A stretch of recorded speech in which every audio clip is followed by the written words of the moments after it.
सो अचानक अभी क्या हुआ, भगवान कृष्ण कृष्ण भगवान इसके सामने आ गए, शाल्व के सामने आए, और शाल्व ने दुष्ट कृष्ण करके कृष्ण को भला बुरा कहना शुरू किया।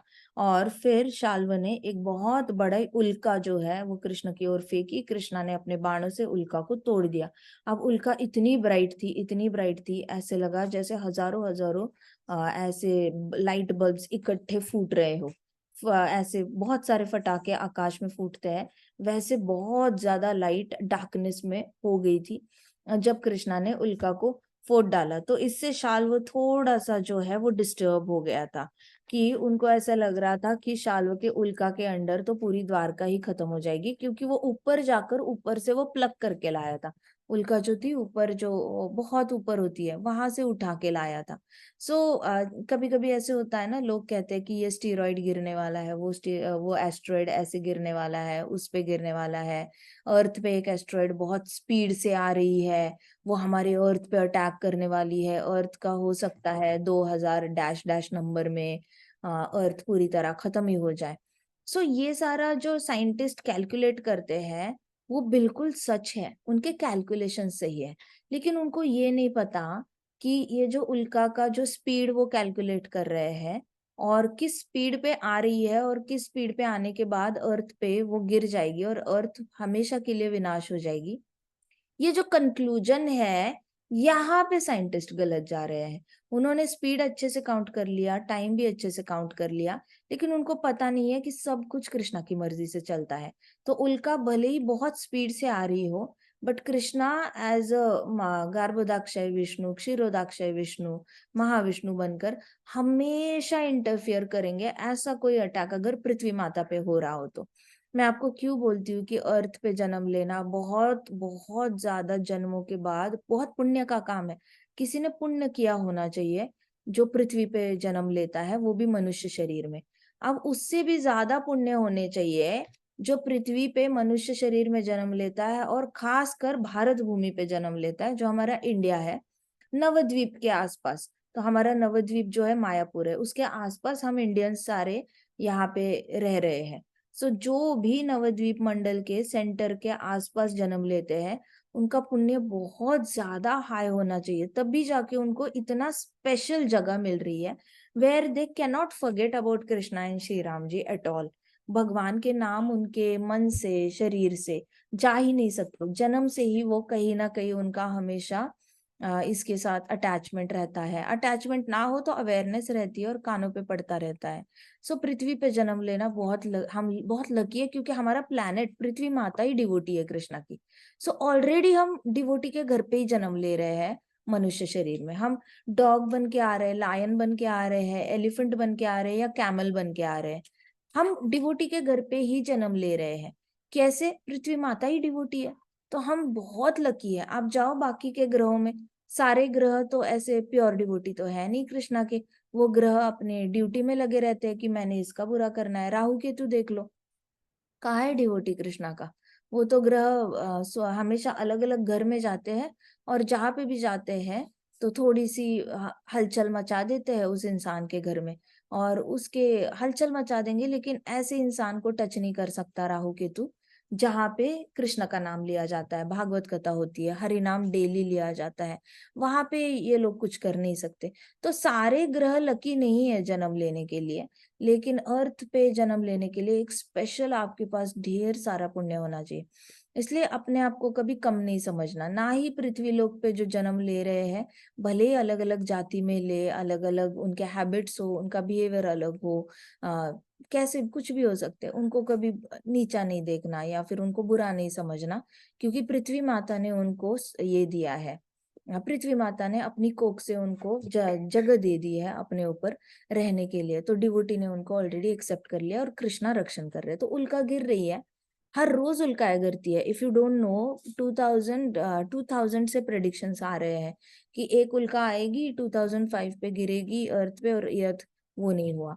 फिर वापस एक प्रेडिक्शन आई 2009 में, वापस एक प्रेडिक्शन आई। आज तक प्रेडिक्शंस ही आते रहते हैं एस्ट्रोलॉजर्स के, एस्ट्रोनॉमर्स के, लेकिन कोई भी प्रेडिक्शन सच नहीं हो रहा है। 1935 में भी ऐसा प्रेडिक्शन किया था कि उल्का आएगी और पूरी पृथ्वी का विनाश कर देगी, वो भी सच नहीं हुआ। तो इनका जो प्रेडिक्शन है, इनका मैथमेटिकल कैलकुलेशन सही होने के बावजूद प्रेडिक्शन सही क्यों नहीं आ रहे? क्योंकि बीच में कृष्णा का हाथ है। So this is how we have to realise Krishna. Realise मतलब रियल आईज, ये जो आंखें है जो इस सॉकेट में डाली है, ऐसे स्केलेटन है हमारा, और स्केलेटन के अंदर यहाँ पे कृष्णा ने सॉकेट में आंखें डाल के रखी है। ये रियल आईज नहीं है, ये तो बस उतना ही देखती है जितनी हम देखना चाहते हैं, उतना ही दिखेगा। इतनी ही विजन है यहाँ तक 180 डिग्री बस। ज्यादा क्या दिखता है कृष्णा पे भरोसा करने वाले को, उसके परे दिखता है जो ये नहीं, तो उसको कहते हैं रियलाइज। रियलाइज मतलब सच्ची आंखें। सच्ची आंखें शास्त्रों से आती है। तो उल्का को आज तक, उल्का के जितने भी प्रेडिक्शन है वो फेल इसलिए हुए क्योंकि कृष्णा उल्का को तोड़ते रहते। अगर कृष्णा ने द्वापर में करके दिखाया है शाल्व के सामने, तो कृष्णा रिपीटेडली भी कर सकते हैं। और ऑलरेडी विष्णु बनकर ये पूरे ब्रह्मांड को मेंटेनेंस का काम कृष्णा कर रहे हैं। मेंटेनेंस में रक्षण का काम ही सबसे ज्यादा कृष्णा करते हैं। सो भगवान ने देखा कि शाल्व थोड़ा सा डिस्टर्ब हो चुका था और बहुत बुरा भला कहने लगा था। तो भगवान कृष्ण ने उत्तर दिया, मूर्ख शाल्व, तुम्हारी मृत्यु का क्षण समीप आ गया है। जो वीर होते हैं वे अपना बखान नहीं करते। तो उन्होंने कहा, कृष्णा ने, जो वीर योद्धा होता है ना, वो बकबक बकबक नहीं करता, वो काम करके दिखाता है। तुम अननेसेसरी बातें किए जा रहे हो। तुमने इतनी देर से तो अटैक कर लिया, ये कर लिया, वो कर लिया, लेकिन उसका कोई फायदा हो नहीं रहा है क्योंकि तुम अननेसेसरी बकवास कर रहे हो। तो जो वीर होता है वो बखान नहीं करता, अननेसेसरी बातें नहीं करता, वो काम करता है। कैसे हमें पता चलता है? युधिष्ठिर महाराज, युधिष्ठिर महाराज बातें कम करते हैं। आपको युधिष्ठिर महाराज के डायलॉग्स बहुत कम मिलेंगे महाभारत में, and still Yudhishthir Maharaj is so famous. आपको अर्जुन ने तो बहुत बातें कर ली भगवत गीता में, लेकिन युधिष्ठिर महाराज के डायलॉग्स बहुत कम है, बहुत कम बात करते हैं, लेकिन फिर भी वो सबसे सॉर्टेड समझे जाते हैं, सबसे मच्योर, सबसे विजडमिस समझे जाते हैं।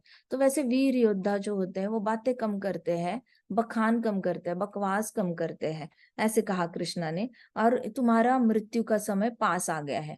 तो नॉर्मली आप देखना, जिसको बहुत डिस्टर्ब्ड होता है इंसान, वो कंटिन्यूअसली बहुत बातें करता रहता है, कंटिन्यूअसली, बहुत ज्यादा कंटिन्यूअसली वो ऐसी बातें करता है जिसका कोई मतलब ही नहीं बनता, जिसका कोई मतलब, उससे कोई कंक्लूजन नहीं निकल सकता, अच्छा कंक्लूजन नहीं निकल सकता।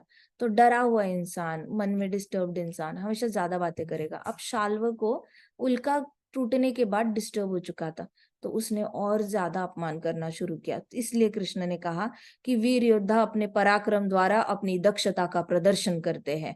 तो तुम डर गए हो, इसलिए तुम बातें कर रहे हो, बकवास कर रहे हो, लेकिन तुम अगर वीर हो तो तुम अपना पराक्रम दिखाओ, पराक्रम का प्रदर्शन करो। वीर योद्धा हो तो पराक्रम का प्रदर्शन करके दिखाओ, बातें मत करो।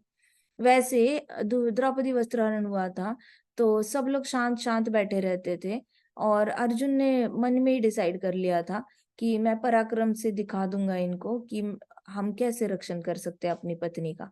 फिर भीम ने भी कसम ले ली थी कि मैं पराक्रम से ही इनको दिखाऊंगा, इन्होंने जो गलत किया है इसके पनिशमेंट्स में इनको दे दूंगा। सो वीर योद्धा जो होता है वो बातें कम करता है, काम ज्यादा करता है।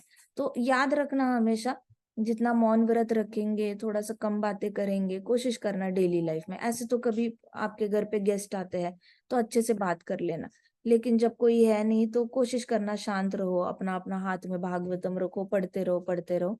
और भागवतम में बिजी रहो, पढ़ाई में बिजी रहो, अपना अपना करते रहो, लेकिन बातों में समय व्यर्थ नष्ट नहीं करना कभी। इससे बुरा ये यूज हो नहीं सकता टंग का, जो बातों में अपना समय नष्ट करता है। अभी कृष्ण ने अपनी गदा से शाल्व की छाती पर कठोरता पूर्वक वार किया, किंतु इससे पहले कि कृष्ण उस पर पुनः आक्रमण कर पाते, शाल्व अपनी रहस्यमय शक्ति से अदृश्य हो गया। अब कृष्णा ने जैसे ही गदा से अटैक किया शाल्व की छाती पे, शाल्व गायब हो गया। तो शाल्व पे दूसरा अटैक करने से पहले शाल्व इनविजिबल हो गया। तो अचानक एक अज्ञात व्यक्ति भगवान श्री कृष्ण के सम्मुख आया। वह बहुत उद्विग्न था। वह कृष्ण के सम्मुख झुका और क्रंदन करते हुए बोला। तो अचानक एक अज्ञात व्यक्ति, मतलब स्ट्रेंजर, कृष्णा के सामने आया, ठीक है, और वो जोर जोर से रोने लग गया कृष्णा के सामने। और ये शाल्व तो गायब हो गया before you can think about anything else. दूसरा ही, जिसको कभी देखा ही नहीं है, ऐसे क्रंदन करने वाला, जोर जोर से रोने वाला व्यक्ति कृष्णा के सामने आ गया। और बहुत ज्यादा एंग्शियस था, उद्विग्न था, जैसे कि अभी सब कुछ खत्म होने वाला है। ऐसे जोर जोर से रोने लग गया और बोलने लगा, आपकी माता देवकी ने मुझे आपके पास एक दुखदायी सूचना देने के लिए भेजा है। आपके पिता को शाल्व बलपूर्वक बंदी बनाकर ठीक उसी प्रकार लेके गया है जिस प्रकार एक कसाई पशु को निर्दयता पूर्वक ले जाता है। हे भगवान, अपने पिता को बचाओ। आपकी माता ने कहा है सिर्फ कृष्ण पिता को बचा सकता है। ऐसे करके जोर जोर से वो रोने लग गया कृष्णा के सामने। तो कृष्णा को बोला, तुम्हारे पिताजी को शाल्व लेकर चले गए हैं। और माता ने बोला है, शाल्व ने बहुत ही बुरी तरह, जैसे एक बैल के नाक में रस्सी डालकर जोर जोर से खींच के लेके जाते हैं, वैसे ही तुम्हारे पिताजी को बुरी तरह पकड़ के खींच के लेके गया है, निर्दयता पूर्वक, मतलब बिल्कुल ही मर्सीलेसली लेकर चले गए हैं। अब कृष्ण उद्विग्न हो कहने लगे, ओ कृष्णा भी एंग्शियस हो गए। कृष्णा ने कहा, अंततः भाग्य बहुत बलवान है। कृष्ण उस समय दुख से अचंभित रह गए जब शाल्व उनके सम्मुख एक ऐसे व्यक्ति को ले आया जो पूर्णतया उनके पिता वसुदेव के समान प्रतीत हो रहा था। शाल्व ने कृष्ण से कहा, फिर क्या हुआ? कृष्ण बड़े एंग्शियस हो गए कि अरे भाग्य, भाग्य बहुत बलवान है। तो कृष्णा, ऑफ कोर्स कृष्णा को सब पता है सच्चाई क्या है, झूठ क्या है, but Krishna loves to play along, ठीक है। तो कृष्णा एक्टिंग करते तो ही बेस्ट एक्टर।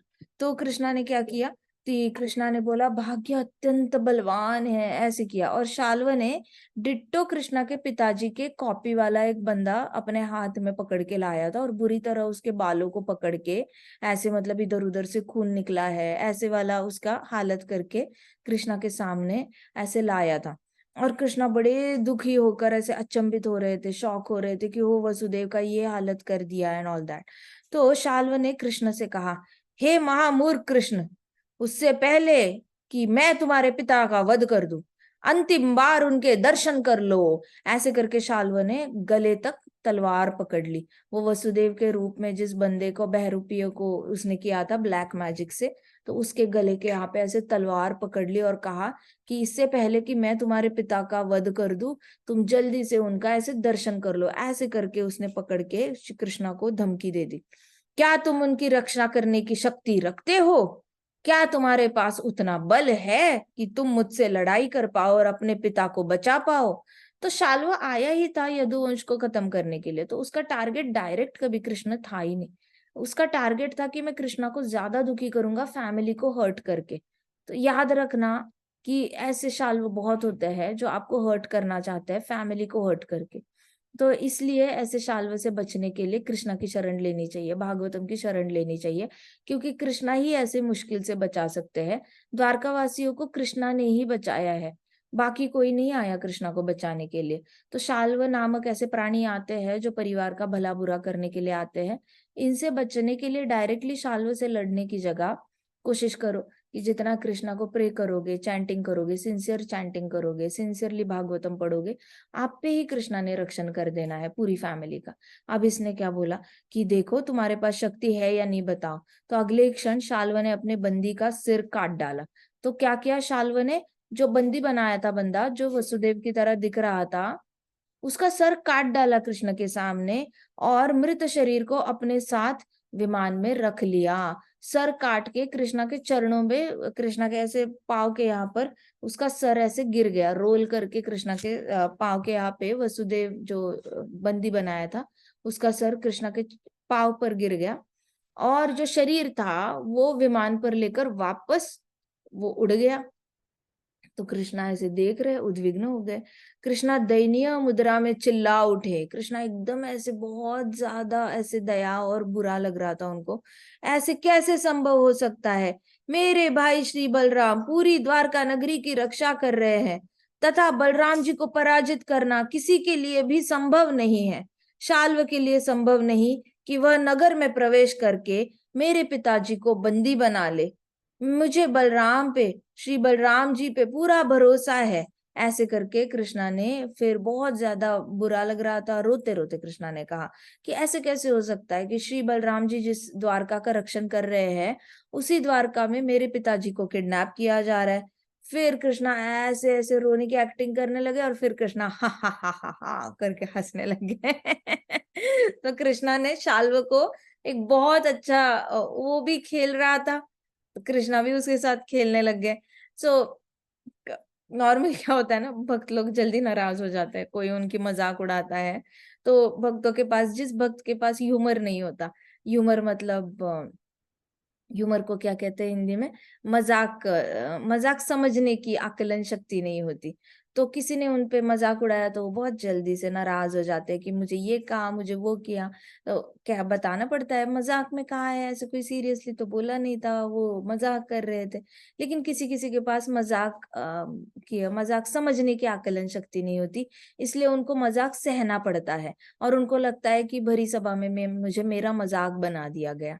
लेकिन कृष्णा का सोचो, शिशुपाल ने भरी सभा में मजाक करने की कोशिश की थी, लेकिन कृष्णा के रेपुटेशन को कोई उंगली तक नहीं लगा पाया। आज तक कृष्णा उतने ही फेमस है, उतने ही फेवरेट है, उतने ही ज्यादा सुंदर दिखते हैं, और उतने ही भक्त उनके पीछे भागते हैं।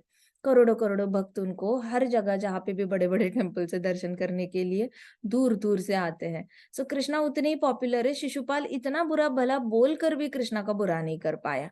फिर वैसे ही प्रभुपाद को भी बुरा भला बोलने की कोशिश की थी, कई सारे लोगों ने करी थी, लेकिन कोई प्रभुपाद का बुरा नहीं कर पाया। आज भी 24 घंटे कहीं ना कहीं मंगल आरती होती है, प्रभुपाद की गुरु पूजा होती है, तो प्रभुपाद की भी रेपुटेशन को कोई टेंट नहीं कर पाया। इस तरीके से जो शुद्ध सोना होता है उसको पीतल बोल के सोना पीतल नहीं हो जाता, इतना याद रखना चाहिए। अभी हुआ क्या कि शाल्व मजाक कर रहा था, तो कृष्णा ने भी उनके साथ मजाक मजाक में जोड़ दिए। अच्छा, आप मजाक कर रहे हो, हम भी हंस हंस के मजाक कर लेंगे। सो कृष्णा ने शाल्व को बहुत अच्छी एक्टिंग करके सेटिस्फाई किया। यो मेरे पिताजी चले गए, भाग्य बड़ा बलशाली है, जो होना है उसको कैसे रोक सकते हैं, मुझे बड़ा बुरा लग रहा है, मेरे पिताजी चले गए, ऐसे करके। और फिर कृष्णा ने वसुदेव अपने पिता का जो है सर हाथ में लिया, और कृष्णा रोने लग गए। फिर जैसे ही कृष्णा नीचे ऐसे झुके, वो उसे उठाया और रोने लग गए, ऐसे कैसे हुआ पिताजी आपके साथ, ऐसे करके। और फिर कृष्णा सीधे खड़े हुए और कृष्णा जोर जोर से हंसने लग गए। फिर कृष्णा मुस्कुराए और कृष्णा ने कहा, मेरे पिताजी का वध और उन्हें बंदी बनाना शाल्व की रहस्यमय शक्तियों का प्रदर्शन है, जिन्हें शाल्व ने मय दानव से सीखा था। तो शाल्व ने मय दानव से ये टेक्निक सीखी थी कि दूसरे इंसान की कॉपी कैसे बनानी है। ये तो इसने भी किया था ना, रावण का बेटा था, रावण का बेटा था, उसने श्री राम जी का सर बनाकर लाया था सीता मैया के सामने, और सीता मैया को दिखाया था, देखो तुम्हारे पति अभी रहे नहीं तो तुम मुझसे शादी कर लो। सो इट वॉज इम्पॉसिबल कि श्री राम जी का कोई वध कर सकता है, लेकिन रावण ने बस ऐसी ट्राई मार के देखते हैं, तो अपने बेटे को बोला, तो उसने बोला मैं मायावी सर बना देता हूँ, आप थाल में लेके जाना। साइड में खून खून खून दिखाया कि सर काटा हुआ है, तो सीता मैया ने, पहले सीता मैया बहुत रोने लग गई, और फिर सीता मैया को पता था कि हे दुष्ट रावण, तुम मेरा मजाक नहीं उड़ा सकते, श्री राम जी को कोई मार नहीं सकता, ऐसे करके सीता मैया ने सीधे बोला था उसको। ठीक है, तो होता क्या है कि शाल्व ने जब ऐसे किया, तो कृष्णा ने शाल्व को भी बोला कि तुमने जो इतना एक्सपर्ट मेरे पिताजी का मम्मी बनाया था, पिताजी की कॉपी बनाई थी, वो मुझे पता है तुमने मय दानव से सीखी हुई है। यह बिल्कुल वास्तविक लग रहा था, पर मुझे पता है कि वो मेरे पिता नहीं है। मुझे श्री बलराम जी पे पूरा भरोसा है कि वो अच्छे से रक्षण कर रहे हैं, और उनके प्रेजेंस में ऐसा कुछ हो ही नहीं सकता। तो शाल्व ने पुनः अनेक अनेक बाणों से कृष्ण पर आक्रमण करना शुरू किया। फिर शाल्व को और ज्यादा कृष्णा ने ट्रिगर कर दिया था।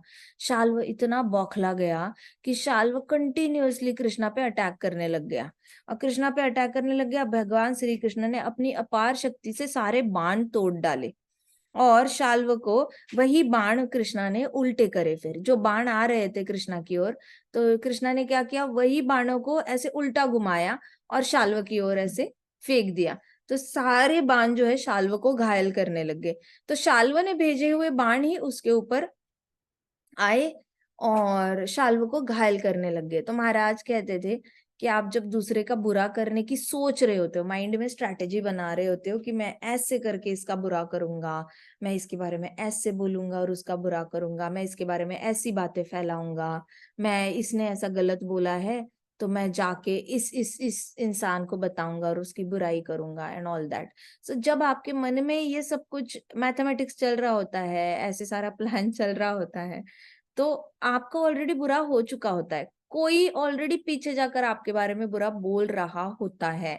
जब आप दूसरे के लिए प्लानिंग कर रहे हो, तो आपने वो गड्ढा खोद रहे हो, खोद रहे हो, खोद रहे हो, गड्ढा खोद रहे हो, कंटिन्यूअसली खोद रहे हो।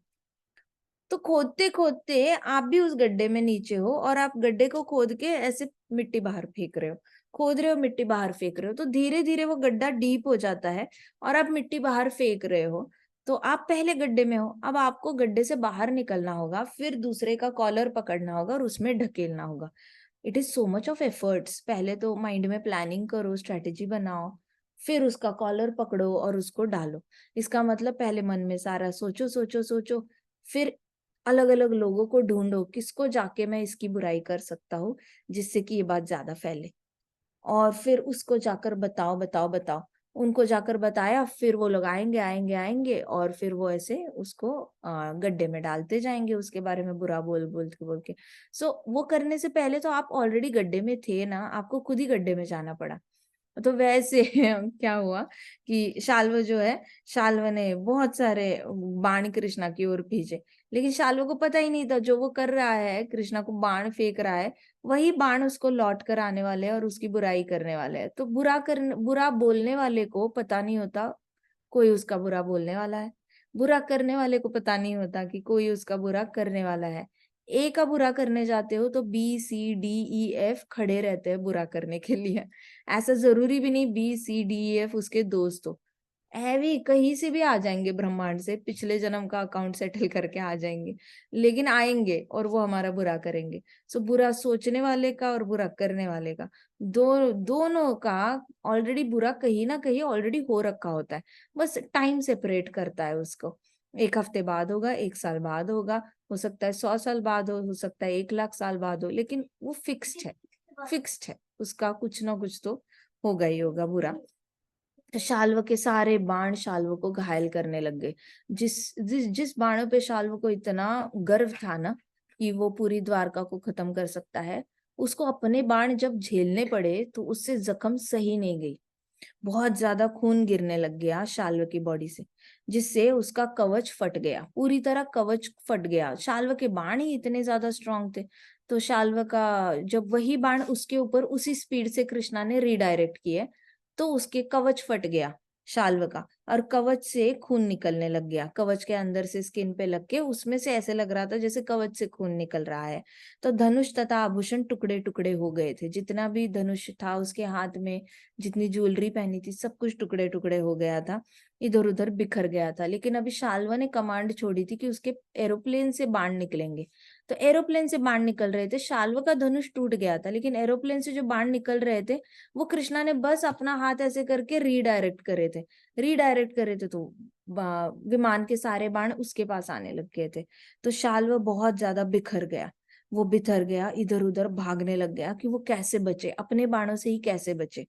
तो कृष्ण की गदा के भयंकर प्रहार से अब शाल्व का विमान चूर चूर हो गया था। कृष्णा ने अपना हाथ लंबा किया और हाथ लंबा करके, बहुत ऊपर था शाल्व का विमान, कृष्णा ने अपना हाथ उतना ही लंबा करते गए और टंग करके उसके विमान पे गदा मारी। तो उसका विमान चूर चूर हो गया, क्योंकि वैसे भी विमान किसने बनाया था, मय दानव ने। मय दानव की शक्ति is way less than what Krishna has.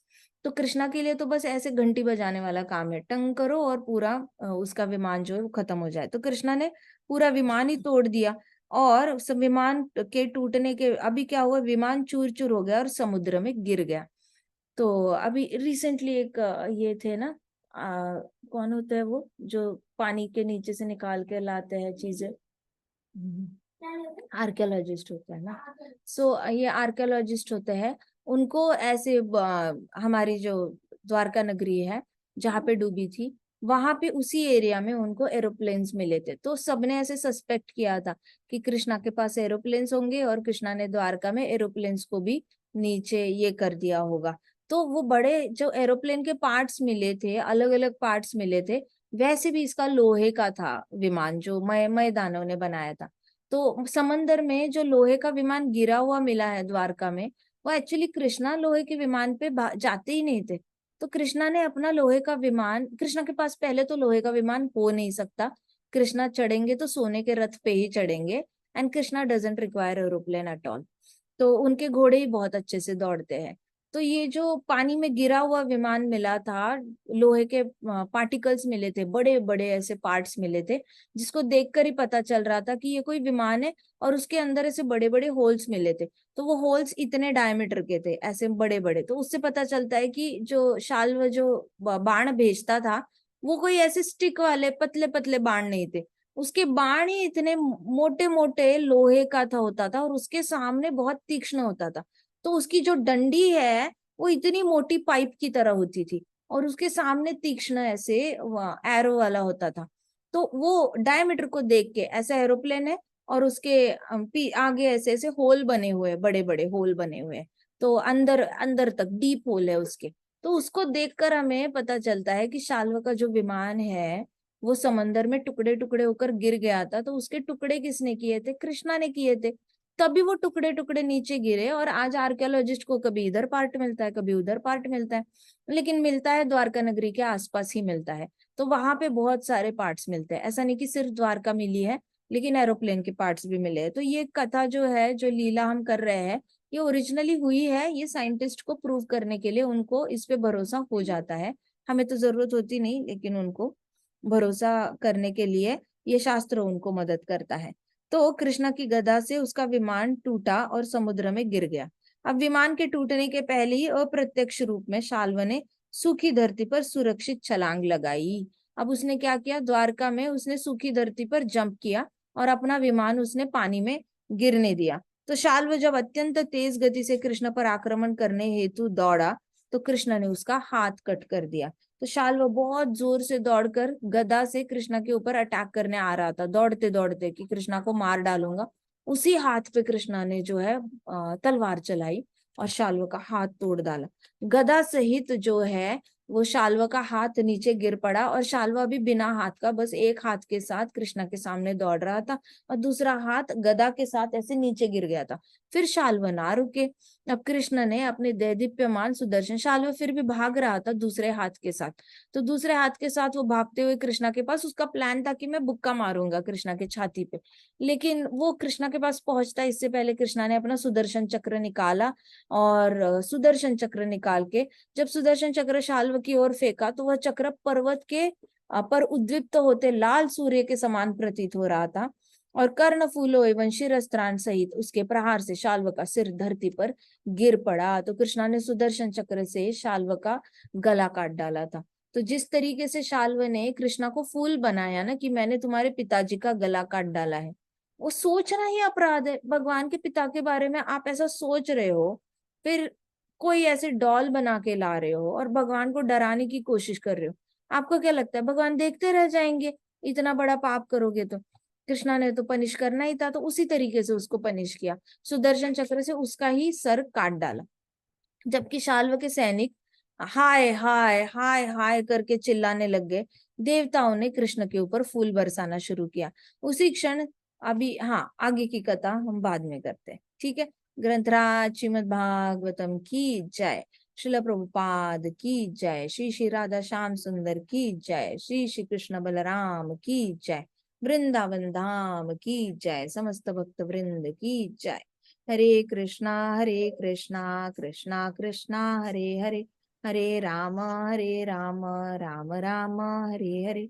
हरे कृष्णा महासंकीर्तन यज्ञ की जय। हरे कृष्णा माता जी, दंडवत प्रणाम हरे कृष्णा, दंडवत प्रणाम। जी।